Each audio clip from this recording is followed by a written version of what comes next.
Right, we are back. We are back doing the long form content. It has been a while. I think the last YouTube video I did was when we had the Z4. That was filmed before, it was 2023 when I last filmed it. So this is the first long form YouTube video that I'm filming and uploading in 2024. So hello, welcome. Welcome to the new year. Hello, welcome to the video. So we're off to Suspension Secrets today up in Knutsford. So I've got Charlie in the passenger seat with me. A big shout out to Driving Bex actually. She held I think it was a 10,000 subscriber YouTube competition. You had to do a load of things and then the winner of that would get to pick a load of prizes. So Nor actually won the Suspension Secrets free Geo that you can see on the title of the video. Nor has actually already done a Geo, a fast road Geo on his GT4. So actually, big shout out to him as well. He has very kindly donated it to me. Suspension Secrets, we're very happy to transfer that over. So we're making a video out of it because everything goes on YouTube, and we're going to get a fast road Geo done on the GT4. So we've got about 40 minutes to go. Quick stop at the services. She looks good. Oh, we haven't talked about it on the channel. I've got silver wheels and decals now. I'll explain it more.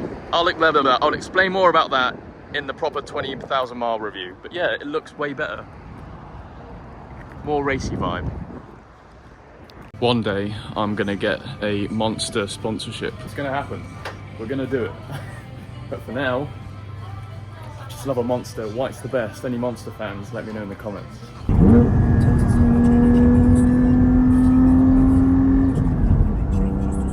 Alright, we have arrived at Suspension Secrets down here in Knutsford. Drive wasn't too bad actually. We've had a nice chat with Matt inside already. The GT4 is now going in. Silver wheels do look good, don't they? I've asked for fast road setup because most of my driving is done on the road. I may do a track day maybe once or twice a year, but most of my driving is done on the road. So we want to have a fast road setup.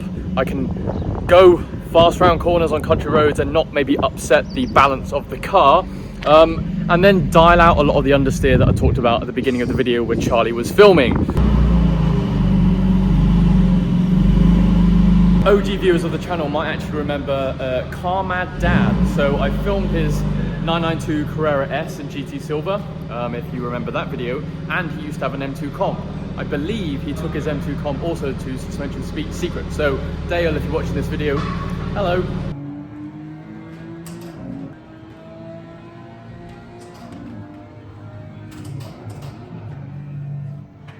Charlie's on the simulator at Silverstone. I don't know if this is just me, and let me know in the comments below, but I find simulators very, very hard to drive. Again, I don't have a simulator, so I don't spend a lot of time on it, but I find it very hard to judge how fast I'm going into a corner and how much kind of grip I've got on the tyres as I go around a bend. So maybe I just need more simulator time, but again, they still are very fun though. Right, we can see there's some magic happening on the car, so let's go down and take a look.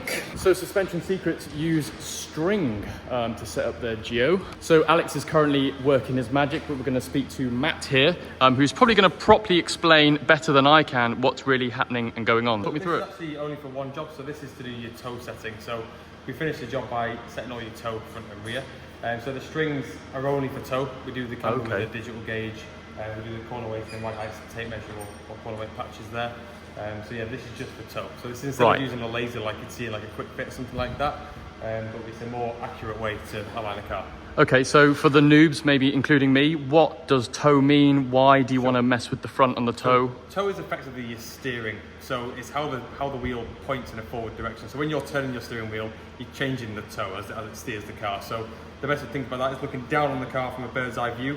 The front of the wheel, if it's pointing inboard, would be towing in. Right. If it's pointing outboard, it's towing out. And what effect does that have on the car? So it varies depending on front wheel drive, rear wheel drive, four wheel drive. But in general, if you tow in the rear, it will give more stability at the back. And if you tow in the front, it will give more stability at the front. Right. Tow out makes it more pointy at the front, or it makes it sort of oversteer at the back. So on a front wheel drive, we'd be looking to tow out the rear to get it rotating and reduce understeer. And then towing out in the front, we'd look for a more pointy, darty car.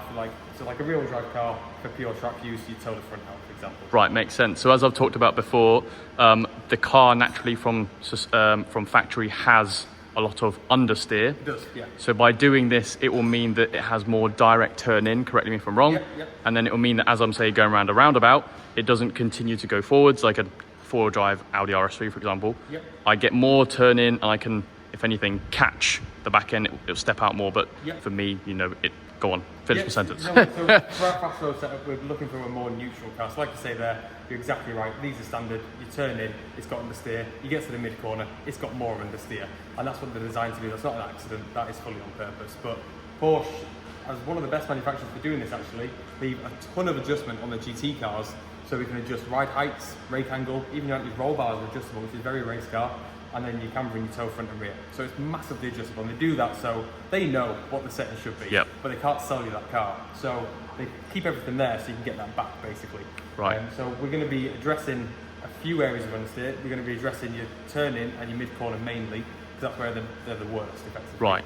So your turn in is going to be fixed with your toe, so you get that more pointy front end, and the rear is just going to not rotate, but it's going to help rotate the car. Get around the corner more. Fine. And then as you then approach the mid corner, turn in as well to help by your rake angle. So we're dropping the nose in relation to the rear. So the whole car's coming down for overall stability, but we're going to drop the nose a bit more than the back so that you get the weight on the front tyre on turning. Got you. So you're getting that additional grip for the turn in, less understeer. Right. And as you're going through the corner, why you get the mid corner understeer is twofold. So one, it's not enough camber. So on the front tyres, they're stood up straight. So as you're going through the corner, if you think you're loading the car up like this, it's rolling off the contact patch, and then you've got no tyre when you skid. So that's understeer. So what we're doing is giving it static camber. So as you're going through the corner, you're rolling onto the tyre, but now in the corner, you've got all that tyre available. Got you. So you get grip. So you get better grip. Yep. Exactly. And then you can add more power and power out the corner quicker. Yeah, exactly. And then on the back, we're going to be putting your rear roll bar even stiffer than it is a standard. And that's again mid-corner understeer. It helps to get rid of that. Right. So it won't oversteer, but it will just help the back rotate. And it will just help the rear come around, keep the nose into the apex, effectively, or the roundabout, whatever you're driving around. And then it will help the front end hook up. Got you. Okay. There are pros and cons to this. By doing this, you are making it less comfortable.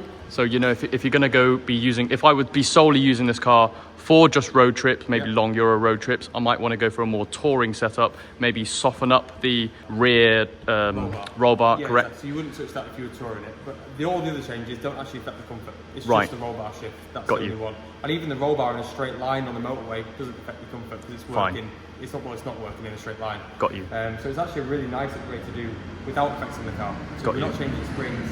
The cameras are only better. So if you drive your car spiritedly, then you will kill your front tyres. Got you. Whereas you won't now. So you actually end up with better tyre wear than standard if you push your car. Makes sense. Okay, yeah. And then obviously Porsche cars from factory, they have actually coilovers from factory included as well. And so they have a lot of adjustability for guys like you to change and kind of adjust to how me as an owner, how I want to use it. So if I were to maybe do a season of ultimate non-stop loads of track days, I could come back and we could add things like shims on to make it even more aggressive for the track. Parts here. So we do top mounts, rear tow arms, we do solid pucks to replace some of the bushes, we do monoballs, we do bumps to tower ends, we even do a full circuit handling pack which replaces pretty much everything except the damper.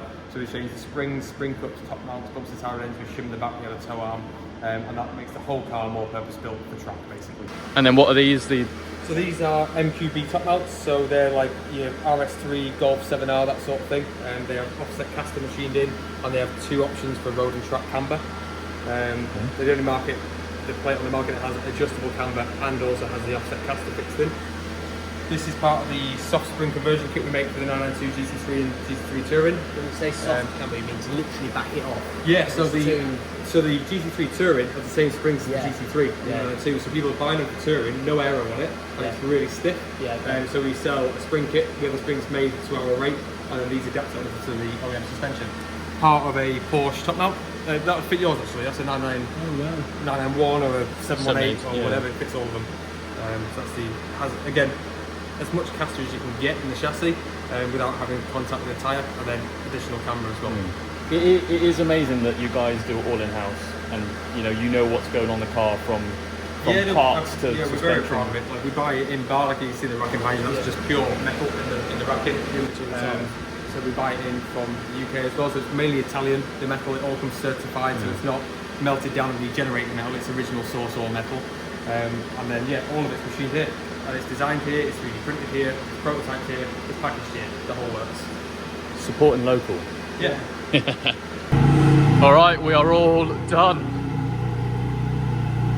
Look at the arch gap on that. Rest in peace, my front splitter. Now Matt is confident that I should be okay getting over speed bumps. And then if I do have to replace the front splitter, it's just a cheap part replacement. Porsche know that, you just pull it out and replace it with a new one as well.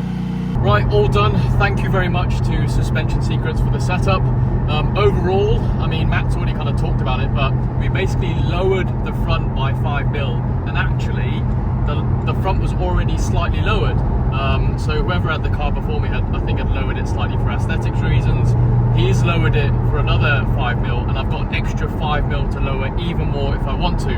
Now, as I've said before, this is my daily, so I don't want to get it too low. I've got to go over speed bumps, that kind of thing. And then the rear has had 10mm lowered too. So from an aesthetic point of view, it looks bang on now. And then from a driving point of view, I'm going to have, you know, better aero, better lower center of gravity, the usual stuff.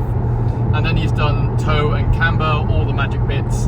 And how does that feel to drive? Well, driving normally here on the motorway right now, I mean, still got a lot of play in the wheel. It feels normal like it was before. I don't feel like I'm in a 992 GT3 with double wishbone suspension. It doesn't feel like a completely different car. And actually, I think that's a good thing. I don't want it to be so extreme that I can't daily this anymore. And Charlie made a good point where I haven't actually added anything to the car. I haven't added shims, etc. So really, it's still a stock car. So from that point of view, that's why it's still okay and easy to use, but it's been turned up to its maximum for driving fast road. When I went round a bend at speed on some spirited drives when I was getting to the motorway, that's when I felt the difference. I went round the bend, and normally where it washes out, I was thinking I need to back off a bit now because it's going to wash out. It didn't. It was still pinned and I could keep going round the corner. But the thing I noticed the most the minute I left Suspension Secrets was the rear end. As I was going over a lot of country kind of bumps and potholes and that kind of thing, the rear end just stayed planted and I wasn't losing any power because the rear just wasn't skipping up and going off the ground. So it's been amazing. I can't wait to take this on track and really push it to its limits further, and then I can kind of really feel the benefits. But right now on the motorway, I feel fine. On the country roads, as we were leaving Suspension Secrets, definitely more planted. So, like I said, thank you very much, Suspension Secrets. Thank you very much, Driving Bex, and thank you very much, Nor. And if you enjoyed this video, please comment, let me know what you think, like it, subscribe, and I'll see you later in the next video, and hopefully some more long-form content to come. We've arrived at Stafford. We've come to meet our good friend Chris. You've seen him on the channel before because he's spotted this very lovely 991.2 GT3. Now, let's take a look because I have a feeling many of you will know whose car this belongs to. Got a ducktail at the back. This is a new colour, isn't it? Look at that plate. Oh, so this car belongs to Mr. JWW on YouTube. It looks like he's had it resprayed again. So he partners with Logic PVC, which basically means you can kind of respray cars, but the original paint is kind of conserved, reserved, kept underneath. So he did kind of have like an Oslo blue paint done before. It is crayon underneath, but it looks like he's kind of gone for a BMW San Marino blue, perhaps. You'll have to probably wait to see it on the channel, but I can also spot some new orange brake calipers as well to go with his new interior. But wow, that is absolutely stunning. So Mr. JWO has finally rocked up. Hello, dude. How's things, man? Yes, good. Yeah. Good. It looks absolutely stunning. You've not revealed it on the channel yet, have you? Not well. I shared it when it was sprayed, right? And we unveiled it at Hampton Court, and I haven't driven it since. So it's not had its first drive, right?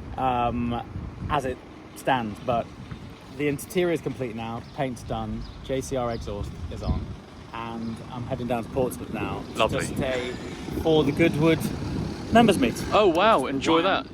down there, man. So yeah, it's on 57,000 miles now. I've been going on this journey of trying to hit 100,000 miles on it, but it's been parked up for months because of the interior alone took 4 months, and then paint, and then I was waiting on some parts, and then winter came, and it was just stored away. So clocks have gone forward now, so it's time. Yeah, I've said before, but this would be like the exit car for me. Yeah. Instead of kind of upgrading every single year, 991.2, 992, 994, whatever. Yeah. Go .2. It's not too hardcore like the 992s with the double wishbone It's suspension. a great all-rounder. Perfect, Like yeah. as an all-round platform, it's great.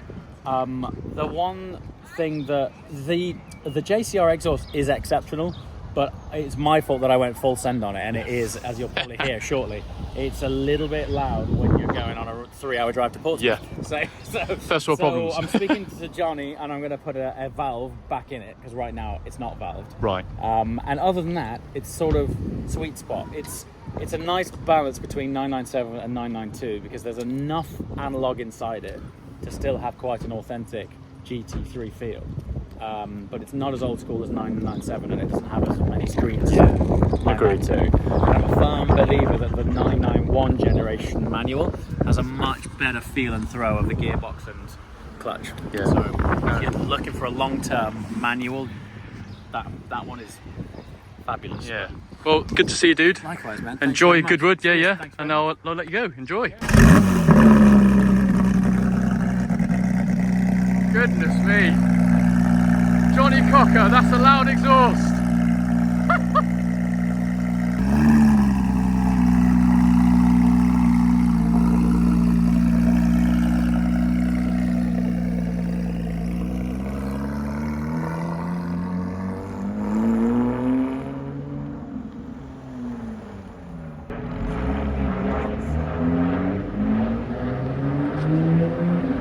So yeah, that's a little secret feature if you stayed to the end of the video to see that.